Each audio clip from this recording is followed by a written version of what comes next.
চলে আসলাম বন্ধুরা নাটোরে। নাটোর শিশু পার্কে। নাটোর কোথায় এটা অনেকে চেনে না, কিন্তু যখনই বনলতা সেনের কথা বলা হয় তখন সবাই চিনতে পারে। যাই হোক, এবার আসি নাটোর কিভাবে যাবেন। ঢাকা থেকে নাটোরের দূরত্ব 230 কিলো, বগুড়া থেকে 69 কিলো, রাজশাহী থেকে 49 কিলো, আর পাবনা থেকে 59 কিলো দূরত্ব নাটোর বাস টার্মিনাল। আর এই বাস টার্মিনাল থেকে রিক্সা যোগে কিন্তু শিশু পার্ক বা নাটোর স্টেডিয়ামে যাওয়া যায়। ভাড়া বেশি নয়, ভাড়া মাত্র 10 থেকে 15 টাকা।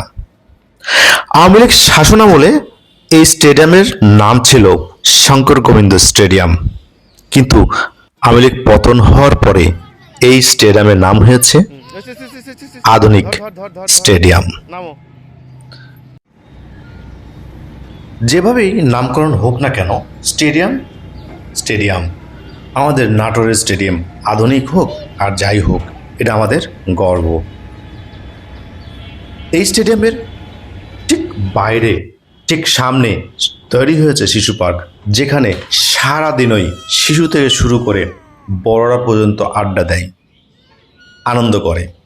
আসলেই যারা সৌন্দর্যের পূজারী, তারা সুন্দর কিছু পেলেই দেখতে চলে আসে।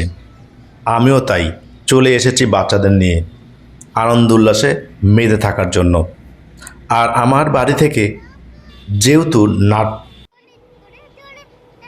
নাটোর স্টেডিয়ামটা খুব কাছে, সুতরাং আমার যাওয়াটা অনেক সহজই হয়ে যায়।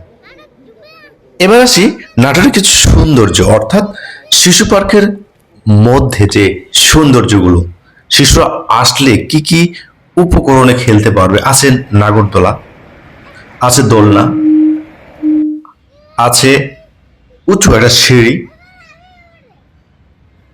যেখানে খুব ভালো ফিল সবার ভিতরে চলে আসে।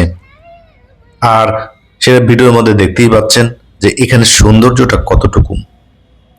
পরিবেশটা যেমন সবসময় পরিষ্কার থাকে, ঠিক তেমনি এখানে লোকজনের আনাগোনা থাকে অনেক। যদিও আমি এই ভিডিওটা করেছিলাম ঠিক দুপুরের দিকে, সে সময় লোকজন একটু কমই থাকে, কারণ ওই সময় খাওয়া দাওয়ার সময় ছিল। বিকাল থেকে শুরু করে এখানে রাত্রি 10টা-11টা পর্যন্ত শিশু থেকে শুরু করে অনেকেই আড্ডা দেয়।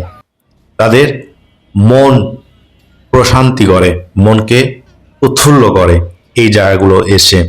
যাই হোক, আমার এই ভিডিওটা যদি আপনাদের ভালো লেগে থাকে, অবশ্যই সম্পূর্ণ ভিডিওটা নিজে দেখবেন এবং অন্যকে দেখার জন্য শেয়ার করে দিবেন, যাতে অন্যরাও এই ভিডিওটা দেখতে পারে এবং এই ভিডিও দেখার মাধ্যমে এখানে যেন আসার আগ্রহ সৃষ্টি হয়।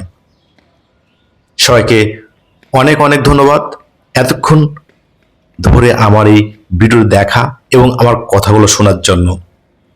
আবারও দেখা হবে কখনো কোনো জায়গা, কোনো নতুন জায়গা, নতুন কোনো ভিডিও নিয়ে আপনাদের সামনে আমি মাধব দেব। সে পর্যন্ত সবাই ভালো থাকবেন। বাই।